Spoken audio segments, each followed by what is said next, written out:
Assalamualaikum warahmatullahi wabarakatuh. Kami dari kelompok 4 akan mempresentasikan tugas kelompok Sistem Informasi Akuntansi tentang pembelian online. Kami yang beranggotakan saya, Sanatu Mundia, Ratu Widiawati, dan Erni Poli. Pertama, kita akan membahas tentang konsep dasar pembelian. Pembelian atau purchasing adalah suatu usaha atau kegiatan yang dilakukan untuk pengadaan barang, material pada kualitas yang tepat, dan kualitas yang tersedia untuk kegiatan operasi selama periode tertentu. Pembelian merupakan usaha untuk memenuhi kebutuhan atas barang atau jasa yang diperlukan oleh perusahaan dan dapat diterima tepat pada waktunya dengan mutu yang sesuai serta harga yang menguntungkan. Pembelian merupakan salah satu fungsi penting dalam berhasilnya operasi suatu perusahaan. Fungsi ini dibebani tanggung jawab untuk mendapatkan kuantitas dan kualitas bahan-bahan yang tersedia pada waktu yang dibutuhkan dengan harga yang sesuai dengan harga berlaku. Dalam perusahaan dagang, pembelian dilakukan untuk dijual kembali tanpa adanya perubahan bentuk. Sedangkan pada perusahaan manufaktur, pembelian dilakukan dengan merubah kembali bentuknya. Yang kedua, saya akan membahas tentang keuntungan pembelian online atau belanja online. Yang pertama, menghemat waktu, menghemat biaya, efisien, dan lintas batas. Menghemat waktu dengan menggunakan internet sebagai media untuk beli barang atau berbelanja secara online akan menghemat waktu secara signifikan, di mana kita tidak perlu datang ke tempat barang tersebut. Yang perlu kita lakukan hanya cek barang secara visual lewat media internet. Hal itu sangat memudahkan kita dan cukup menghemat waktu. Yang kedua, menghemat biaya. Pembelian online sangat menghemat biaya. Penghematan ini ditinjau dari tidak perlunya kita menggunakan transportasi untuk datang ke tempat barang yang ingin dibeli. Terkadang barang yang dijual secara online di situs-situs terkenal luar negeri juga memiliki harga yang relatif lebih murah dibanding dengan harga jual barang di tempat kita.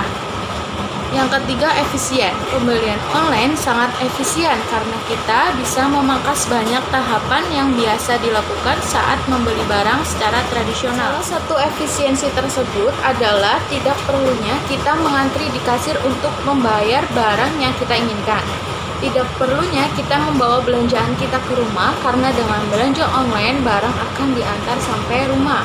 Yang terakhir adalah lintas batas. Pembelian online tidak mengenal batasan waktu atau tempat. Kita bisa membeli barang atau belanja kapanpun dan dimanapun. Jika barang yang kita inginkan adalah di luar negeri, contohnya Kanada, dengan adanya pembelian online atau belanja secara online, kita tidak perlu harus datang dan berkunjung ke luar negeri hanya untuk berbelanja barang yang kita inginkan. Cukup browse di internet untuk melakukan pembayaran, maka barang yang kita inginkan didapat dengan mudah. Selanjutnya, saya akan membahas tentang kelemahan belanja online. Kalau ada keuntungan, pasti ada kelemahannya ya. Yang pertama, kualitas barang yang diinginkan kadang-kadang berbeda dengan kualitas yang tercantum di website. Yang kedua, rentan aksi penipuan di mana banyak kasus ketika pembeli telah mengirimkan sejumlah uang yang disepakati, barang yang dibeli tidak dikirim. Yang ketiga, rentan rusak atau pecah karena media pengiriman adalah pos. Yang keempat, rentan aksi pembobolan rekening karena pembayaran yang dilakukan melalui internet. Yang kelima adalah marak aksi spamming karena setelah pembelian melakukan registrasi, penjual cenderung selalu mengirimi katalog online melalui email pembeli, dan hal ini cukup mengganggu privasi. Selanjutnya akan dijelaskan oleh rekan saya, Ratu Widiawati. Baik, terima kasih. Saya Ratu Widiawati akan melanjutkan materi selanjutnya. Di sini kita ada proses bisnis sistem berjalan.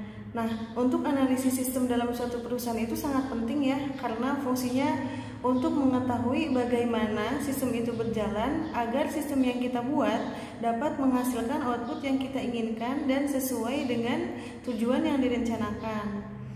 Proses bisnis sistem berjalan juga merupakan proses aktivitas bisnis yang terjadi atau yang telah menjadi rutinitas sebelum sistem baru diterapkan.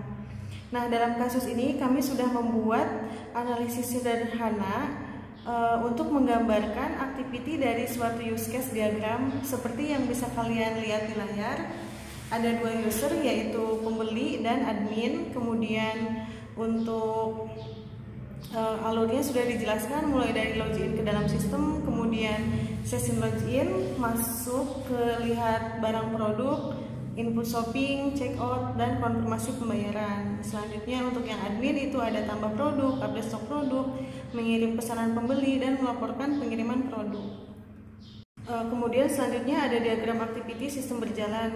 Nah, di sini si pembeli pertama-tama ya setelah melakukan login ini akan ditampilkan oleh sistem penjualan berupa tampilan data produk. Nah, kemudian si pembeli melakukan pemilihan atau memilih produk yang akan dibeli. Nah, setelah itu memasukkan ke keranjang belanja atau input shopping cart, kemudian check out pesanan, lalu sistem penjualan akan menampilkan rincian pemesanan, kemudian konfirmasi pembayaran, lalu si pembeli ini akan melakukan pembayaran. Nah, setelah melakukan pembayaran, sistem penjualan ini atau bagian penjualan akan mencetak invoice pembelian dari si pembeli, kemudian menyiapkan dan mengirim pesanan. Nah, si pembeli artinya tinggal menunggu pesanan datang.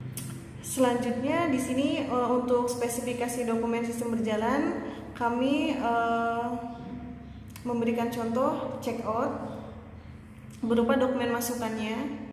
Untuk spesifikasinya, nama dokumennya check out, kemudian fungsinya sebagai bukti masuknya pembelian atau orderan, sumbernya yaitu dari si pembeli, tujuannya untuk penjual, dan bentuk dokumennya yaitu lampiran A1. Baik, untuk materi selanjutnya akan dilanjutkan oleh saudari Erni Poli. Baik, saya akan melanjutkan materi yang selanjutnya adalah dokumen keluaran. Lampiran B1, nota pesanan. Yang berikut, spesifikasi dokumen. Nama dokumen, invoice pembelian. Fungsi sebagai bukti pengeluaran barang atas pembelian customer.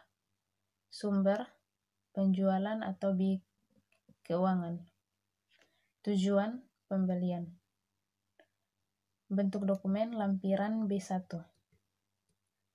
Yang berikut spesifikasi sistem komputer. Umum, sistem komputer terdiri dari 3 komponen utama, yaitu perangkat keras, perangkat lunak, dan pemakaiannya. Ketiga komponen ini saling mendukung satu sama lain agar sistem dapat berjalan dengan baik. Berikut ini penjelasan mengenai komponen-komponen yang ada dalam sistem komputer. Yang pertama, perangkat lunak. Spesifikasi perangkat lunak yang penulis menggunakan adalah sistem operasi Windows 7 Ultimate 64 bit. Yang berikut perangkat keras. Spesifikasi perangkat keras yang penulis menggunakan adalah password AMD EL500 APU with ROM, memori 4 GB, hard disk 122 GB, monitor 14, display, disk atau drive, CD atau DVD, keyboard 104 Hz, mouse optimal mouse. Demikian presentasi dari kami. Sekurang lebihnya kami mohon maaf apabila ada kesalahan ataupun ketidaksengajaan dari kelompok kami. Sekian dan terima kasih. Assalamualaikum warahmatullahi wabarakatuh.